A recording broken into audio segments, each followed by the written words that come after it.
Bom dia, irmãos. É com muito prazer que mais um domingo a gente dá início aqui à nossa EBD. Como vocês podem perceber nesse novo formato, né? Essa novidade que a gente trouxe aí para vocês semana passada, a partir de semana passada. E hoje a gente está aqui com a presença aqui, grande presença do pastor Oséias, né? Mais o pastor aqui que vai esclarecer bastante coisas para a gente no nosso estudo de hoje. Pastor, muito obrigado pela presença e por aceitar o convite também. Agradeço a oportunidade, né, de mais uma vez compartilhar com você, querido irmão. E bom dia, né, você que está em casa ou em qualquer lugar. Seja bem-vindo para estudarmos a palavra de Deus. Amém. Então, para você que está em casa, a gente vai dar continuidade aqui no nosso estudo. E a gente está estudando aqui, a gente vai estudar o capítulo 12 de Marcos, né? Então, você que está em casa, com a sua Bíblia, você acompanha com a gente aí o capítulo 12 de Marcos. E se você tiver a revista também, é a lição 10, Ensinos e Exemplos. Pastor, semana passada a gente viu, né, o cenário que Jesus chegou a Jerusalém. Aí teve toda aquela situação da entrada triunfal dele lá, dele reivindicando o título dele como rei, né, o rei da paz, e o rei de paz, né? E a gente viu que dos lugares onde Jesus passou, ele sempre atraía a multidão. Lá em Jerusalém foi a mesma situação.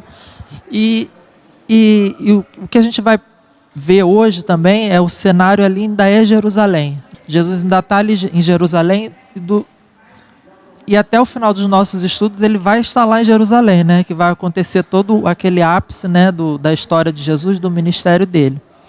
E hoje aqui a gente vai abordar mais alguns estudos, ensinos da parte de Jesus. A gente gostaria que o senhor falasse para a gente sobre essa primeira parte da parábola dos lavradores, né? O que a gente pode compreender com mais esse estudo que Jesus trouxe, não só para o povo judeu da época, mas para nós também hoje em dia. Antes de entrar exatamente na parábola, né, desse primeiro ponto, primeiro tópico da lição, destacar que o versículo chamado versículo de ouro ou versículo áureo, que nós normalmente assim denominamos nas nossas EBD já há muitos anos, é histórico chamar o versículo-chave de versículo áureo ou de ouro. É o versículo 30 e 31 do capítulo 12. Neste versículo, o Senhor Jesus inicia a sua fala, que vai na continuidade tratar das parábolas. Jesus inicia a sua fala falando do amor a Deus, né?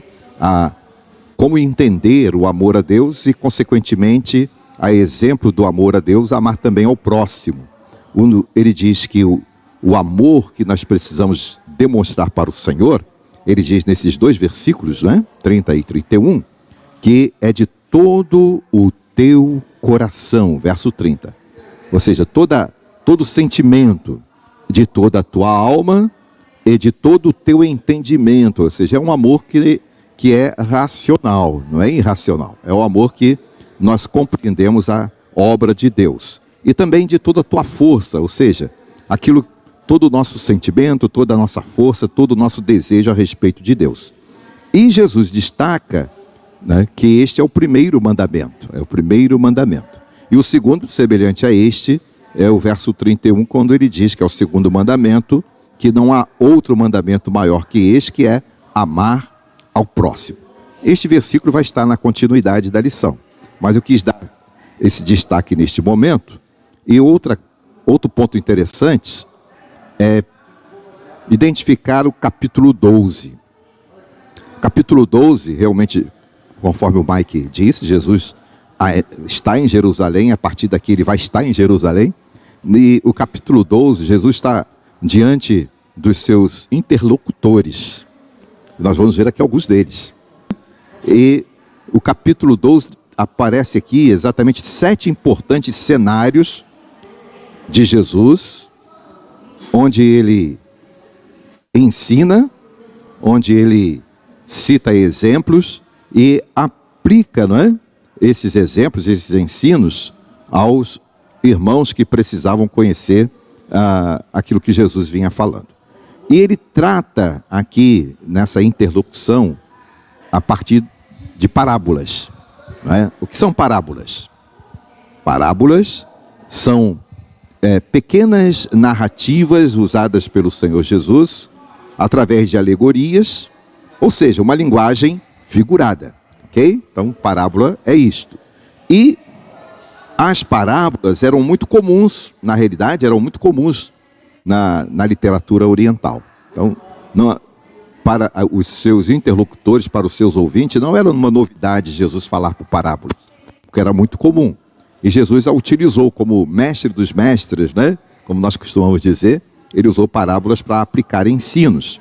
E as parábolas eram aplicadas para transmitir uma lição moral ou um ensinamento de vida. Ok? Bom, a questão do ponto de número 1, nós vamos perceber aqui cenários e ensinos, à medida em que a gente vai abordar os tópicos. O ponto de número 1, que trata exatamente da parábola dos lavradores maus, o autor deu o título de Verdades contra os líderes religiosos. Nós vamos perceber que Jesus estava sempre recebendo interlocutores que eram líderes em Jerusalém, não é? E isto não foi apenas neste momento do seu retorno a Jerusalém. Também em outros lugares por onde Jesus passava, ele estava sempre se deparando com interlocutores, pessoas que traziam algum tipo de questionamento, né, por onde Jesus passava. E aqui Jesus está ensinando a parábola dos lavradores maus. Esta parábola, ele narra o cultivo da vinha, ou seja, a plantação de uvas. Ele fala do dono da vinha que se retirou e enquanto ele estava fora, não é? Ele entregou a sua vinha a arrendadores, a pessoas que deveriam cuidar da sua vinha. E o dono enviou, depois passado algum tempo, né, em que ele entendia que já era tempo de ir aos lavradores para prestação de contas, ele enviou servos. Ele enviou o primeiro servo para receber o pagamento do resultado da vinha, né, da colheita da vinha. Então, quando ele envia esse primeiro servo, os lavradores que ali estavam o feriu e mandou de volta, vazio, sem o pagamento, ok?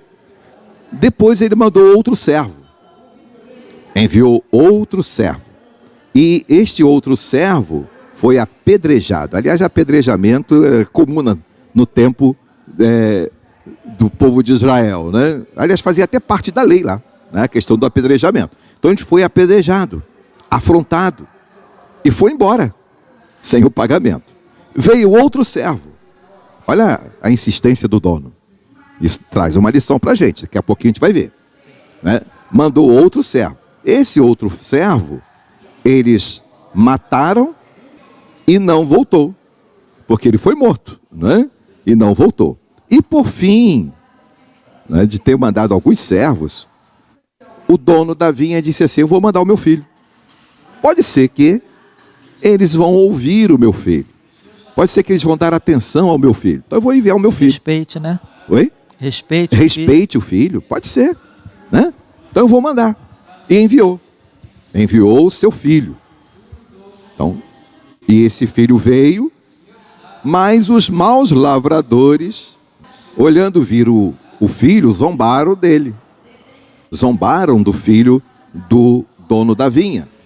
E diz o texto que Jesus, na parábola, que pegando dele o mataram e lançaram fora da vinha. Isso aqui é interessante também, o lançar fora da vinha. Isso aí está no versículo de número 8. Qual é o significado então desta parábola, Mike? Você, meu irmão, você que está nos ouvindo, ou quem sabe vai nos ouvir em algum momento. Qual é o significado dessa parábola? Quem é o dono? O dono aqui representa, na figura que Jesus está ensinando, o próprio Deus, o Pai. E a vinha? A vinha. A vinha representa Israel, e mais propriamente, os líderes de Israel. Né? Representa Israel. E os maus lavradores, sim, os líderes. Tá? A vinha representa Israel, e os maus lavradores, os líderes de Israel. Aqueles que sempre estavam perguntando alguma coisa para Jesus, né? Então representa os líderes. E os servos? Quem eram os servos? Aqueles que vieram antes do filho. Os servos representam, na realidade, aqueles que alertaram Israel. Que, traduzido na palavra, normalmente a gente denomina de Moisés e os profetas. Né? Ou seja, a palavra e aqueles que proclamaram a palavra. Você, olha, confere aí, você com a Bíblia. Josué 14, verso 7. 2 Samuel, capítulo 3, verso 18. Amós, capítulo 3, verso 7. Jeremias, capítulo 7, verso 35. E Zacarias, capítulo 1, verso 16. Né? Mostra-nos esta ação dos servos que vieram para alertar. Então os servos aqui representam aqueles que vieram em nome de Deus para alertar Israel do seu mal, da sua desobediência, da necessidade de reconciliação. E quem é o filho na parábola? Quem é o filho? Jesus. Jesus. O filho é Jesus, meu irmão. Aqui na parábola, capítulo 11, verso 18, confere aqui com um texto de capítulo 12. Então o filho é Jesus. Então quais são as lições que a gente tem aqui? Quais são as lições desta parábola? Primeira lição importante. Israel foi alertada por muitos profetas até os dias de João Batista. E o autor coloca muito bem isso na lição. Que Israel foi alertado até os dias de João. E quantos alertas, foram enviados àquele povo?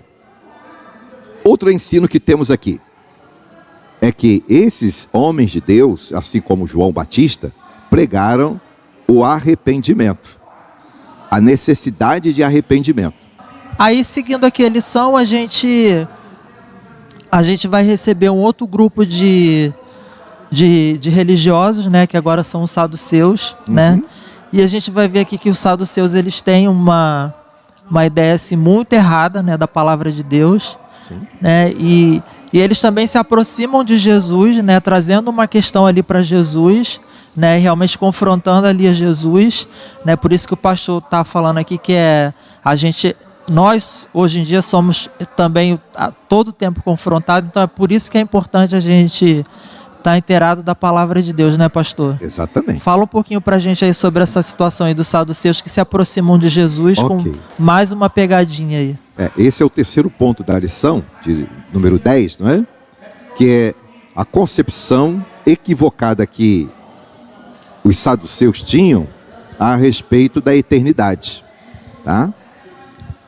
O cenário aqui é que Jesus agora está diante dos saduceus, como o Mike já destacou, ele está diante dos saduceus. Quem são os saduceus?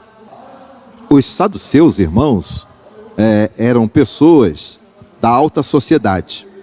Para alguns, eles inclusive faziam parte das famílias sacerdotais, mais ou menos até o período do segundo templo de Jerusalém.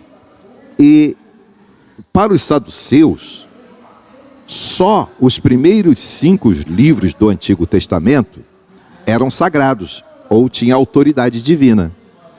Daí as perguntas que eles vão fazer para Jesus a respeito da eternidade, e nós vamos abordar já sobre isso.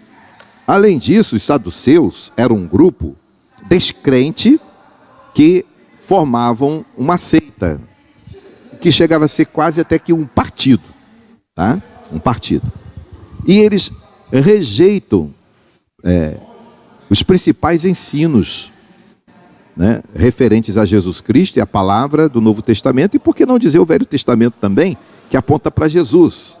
E por que eles rejeitam esses principais ensinos? Exatamente porque eles defendiam a ideia de que só os 5 livros primeiros eram divinos, né?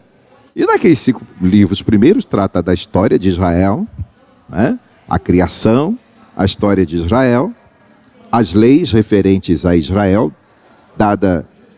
Aliás, eles parecem esquecerem, né, de que Deus, que é o pai de Jesus, foi ele mesmo que deu essas leis a Moisés, e Moisés deu ao povo.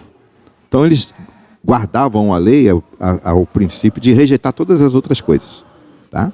Então por isso essa reação deles em não crer na ressurreição, e o autor coloca isso com clareza na lição, eles não criam na ressurreição, não criam em milagres, e também não criam nos anjos, e tampouco no Espírito Santo do Senhor.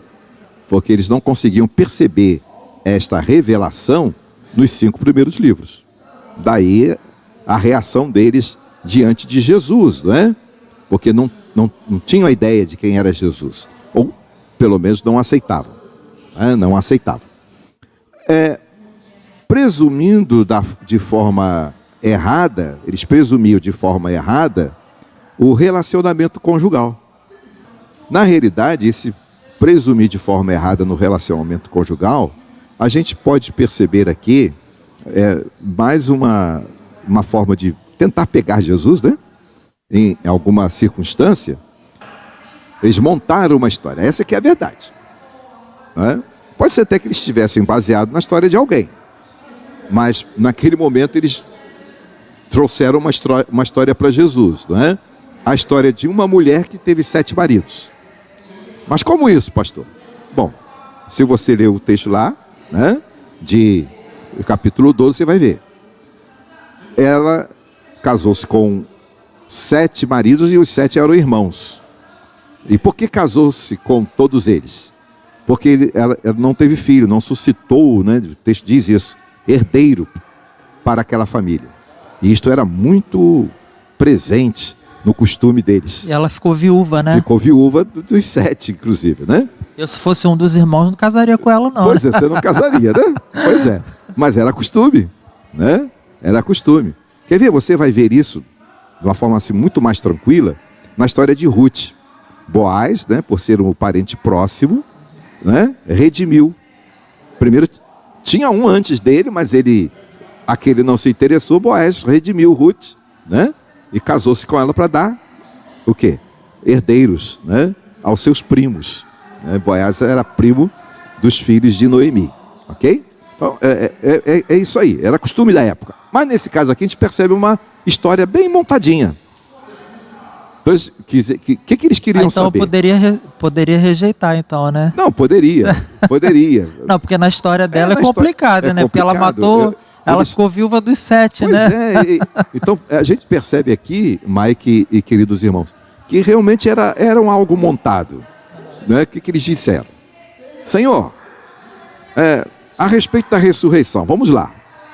Né? Eles não criam na ressurreição, mas eles queriam, de alguma maneira, colocar em Jesus em dificuldades. A respeito da ressurreição. Olha, uma mulher casou-se com o filho mais velho de uma família, ele morreu e não deixou filhos. E ela casou com o segundo, o terceiro, o quarto, o quinto, o sexto e o sétimo. E todos morreram, né? E não deixaram filhos. Ok, por isso ela casou-se com esses todos. Porque a ideia era suscitar herdeiro. Mas ela também morreu, Senhor. Ela morreu. Quando for a ressurreição, olha a ignorância, e Jesus vai responder isso. Olha a ignorância a respeito da palavra. Quando for a ressurreição, de quem ela será mulher? De quem ela será mulher? Então Jesus, eu fico imaginando Jesus ouvindo interrogações assim, né? Eu fico imaginando, assim, Jesus tinha condição humana, tinha condição divina. Naturalmente ele já entendia o que ia acontecer ali de forma divina. Mas eu fico imaginando a reação humana de Jesus. O seu sentimento diante daquela situação trazida por aqueles fariseus, né? Deixaram de EBD, né? Deixaram de EBD. Aliás, não, saduceus, né? Isso. Aqueles saduceus. Então eu fico imaginando Jesus assim, talvez vocês não frequentam. Tanto que a resposta de Jesus que a resposta dele é que eles erravam por desconhecimento da verdade das Escrituras. Então, é algo muito, muito presente aqui que Jesus dá essa resposta, não é? E Jesus fala que a ressurreição é uma realidade, tá? Uma realidade. E além disso, você vê lá em 1 Tessalonicenses 4,16, né? Paulo falando da ressurreição. E Jesus traz a reflexão da ressurreição como realidade. A ressurreição dos corpos corruptíveis em corpos incorruptíveis. O transformar do abrir e fechar dos olhos. Aqueles que estiverem vivos serão transformados. Os que estiverem mortos ressuscitarão primeiro. Paulo disse isso aos Tessalonicenses. E os vivos serão transformados. Então, a verdade da ressurreição, irmãos, segundo Paulo escreve também aos Filipenses 3:21, é que ela é a restauração daquilo que Deus, como o propósito de Deus para o homem, né? A forma como Deus quer que o homem, ou aquilo que ele criou, né? Para ser semelhante a Jesus. Olha que coisa legal, né? Na ressurreição seremos semelhantes a Jesus, ter o corpo ressurreto e glorioso, né? Quando Jesus fala que na ressurreição não haverá casamentos, então aí ele diz semelhante aos anjos, né? Semelhante aos anjos. Nós vamos ver lá em Apocalipse 9:10 o que Jesus quis dizer com isso. É que os anjos são seres espirituais. Então esses corpos, à semelhança de Jesus, serão corpos espirituais, né? Criados a serviço de Deus, tá? A serviço de Deus. E não devem ser adorados, somente Deus deve ser adorado, né? Então é interessante isto. Algumas verdades a respeito dos anjos, está no versículo 25 e 27, é que eles são seres celestiais, uma natureza especial, é porque eles são assexuados, eles não têm sexo, por isso não têm filhos, nem se casam, né? Até porque lá no céu a gente não vai ter esse propósito de reproduzir. De reproduzir, não tem isto, não é? E Deus, e Jesus, ele coloca algo muito interessante aqui, que Deus é Deus dos vivos, não é Deus dos mortos, né? É Deus dos vivos. Então, isso está muito claro nessa expressão de Jesus aqui, ao ser confrontado com essa historinha marcada, né? Dos saduceus, para tentar apanhar Jesus. Jesus responde com muita sabedoria. Aí agora a gente tem a situação aqui de mais uma pessoa de destaque ali da cúpula religiosa ali judaica, né, que chega para Jesus e pelo que a gente percebe aqui no contexto bíblico, né, ele percebeu ali, né, que Jesus apresentou várias respostas ali, argumentos bons, né, coerentes, né? Então ele se aproxima de Jesus e a gente percebe que ele se aproxima de Jesus não para pegar Jesus, né, mas para saber mais de Jesus, né? Então ele também tem uma resposta da parte de Jesus e ele recebe essa resposta de bom grado de Jesus, né?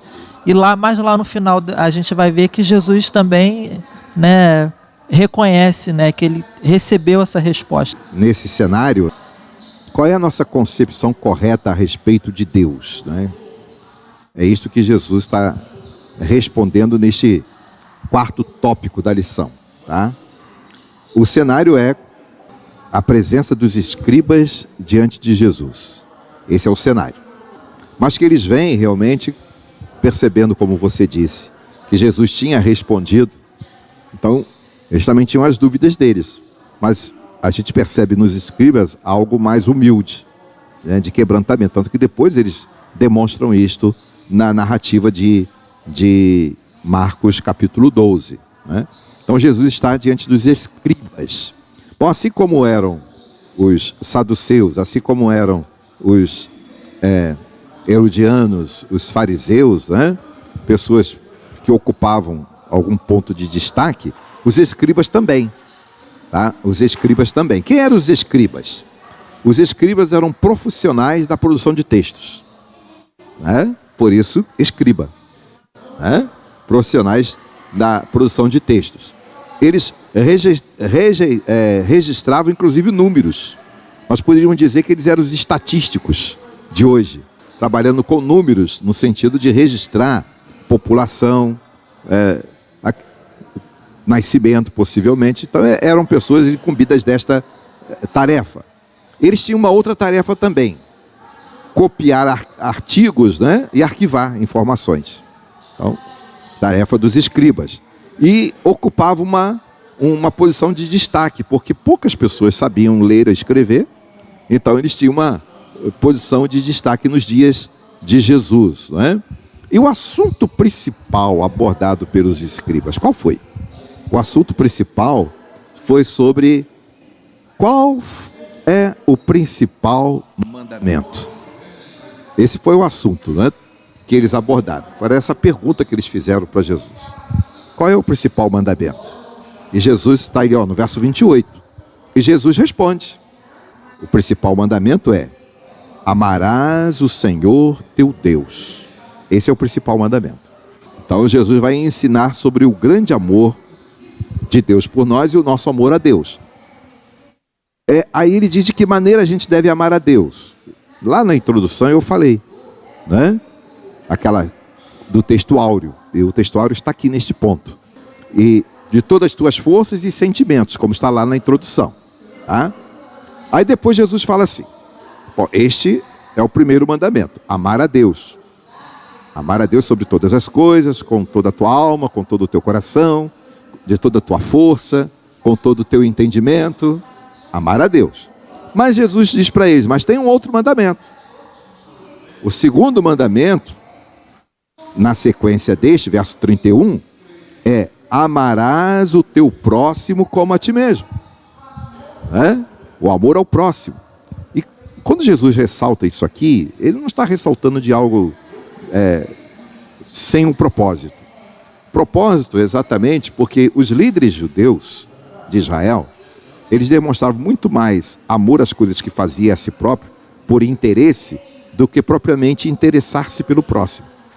Então também tinha uma resposta um tanto nessa direção, quando Jesus falou isso aqui, né? Amar a Deus e amar o próximo.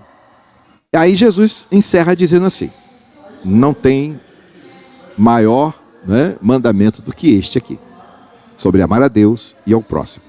Agora, há algo aqui muito interessante nesse amor ao próximo: como a ti mesmo.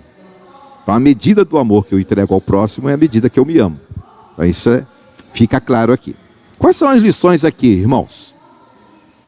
As lições aqui, Mike e irmãos, é a seguinte: a primeira lição é que a gente precisa entender e compreender o significado, a importância e a profundeza do amor de Deus.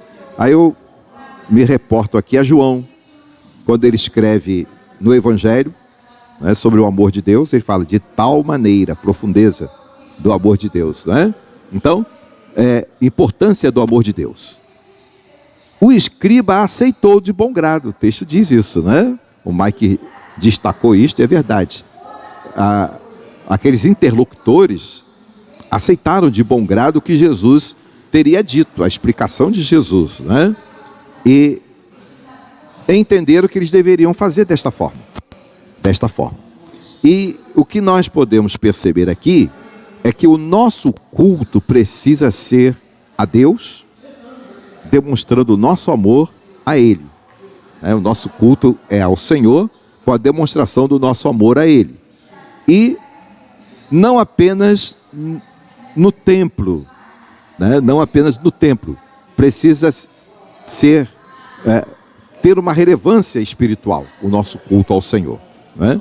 Assim devemos agradar a Deus, porque amamos a Deus. Agradar a Deus porque amamos a Deus e demonstrar amor. Demonstrar amor a Deus e ao próximo, como a ti mesmo, né?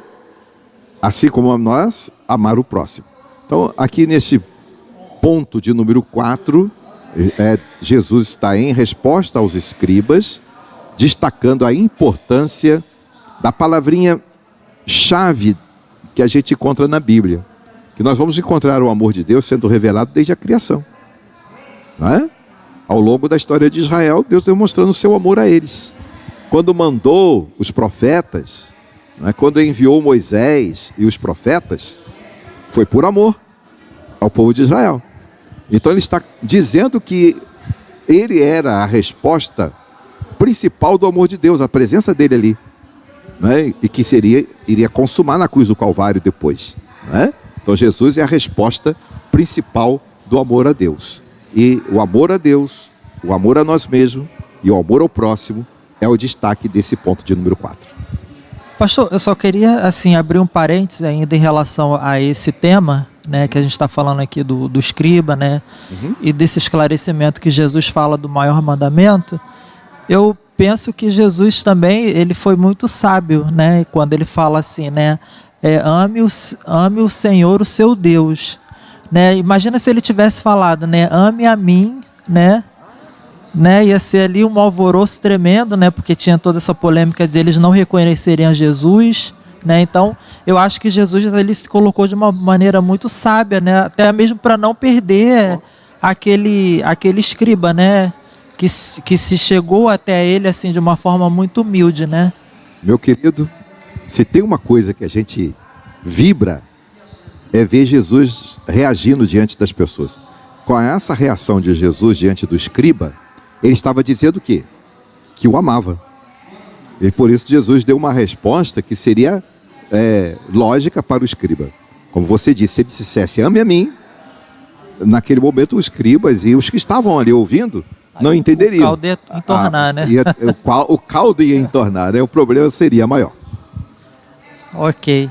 Seguindo aqui, aí a gente não tem mais essa situação de pessoas se chegando a Jesus, né, para trazer algum questionamento, né, ou pedindo alguma palavra de ensinamento, mas agora Jesus é que toma a iniciativa, né, de entregar mais um ensinamento da parte dele, que a gente vai ver aqui agora a partir do verso 35, né, que ele fala sobre Cristo, né, sobre ele em relação a Davi, né. Então aqui ele fala que até mesmo Davi, né, o reconheceu como Senhor, né. Então quando ele se coloca assim, quando ele vem para explicar isso, né, que o próprio Davi, né, o reconhece, né, como autoridade, né, ele está ali com esse ensinamento também para desconstruir essa ideia do povo de que... quem era o Messias. Exatamente, né? Quem de era que o Messias. Esse rótulo, né, que eles tinham, né, de que o Messias era da linhagem de Davi, né, e que seria um rei político e tudo mais, né? Ok, é isso mesmo. Tá? Esse ponto de número 5 da lição, que o autor destaca, né? Como disse o Mike, tá? O cenário é este aqui. Jesus já tinha sido confrontado e agora ele toma a iniciativa de trazer alguns ensinos e o seu ensino vai começar por trazer um destaque muito interessante, que era quem era o Messias, não é? Só para colocar bem claro aqui para os irmãos, Messias é o mesmo que Cristo, ok? No hebraico, Messias, e no grego, Cristo. E as duas palavras significam ungidos ou enviados, né? Então, Jesus está colocando este assunto porque até aquele momento um dos grandes problemas para o povo de Israel e seus líderes era reconhecer Jesus ser ele o Messias prometido lá a Israel. Então Jesus aproveita esse instante para também fundamentar esta lição, né? Então, Messias, ele quer dizer que é o Senhor. Ele faz referência a Davi, né? Porque era o grande questionamento do povo, né? O fato de Jesus ser conhecido como filho de Davi. Então ele diz assim, olha, mas o Messias é Senhor de todos, inclusive de Davi. De Davi. E por que Davi, não é? Porque o próprio Davi lhe chama de Senhor. É uma referência que Jesus faz a Davi no versículo 37. Tá? E a interrogação do povo sobre o fato de ser ele filho de Davi, tá? A gente percebe que Jesus quer esclarecer isto aqui nesta lição. Assim, ele vai dizer assim, como eu sou filho de Davi? Aí ele vai explicar, né? Ele vai explicar.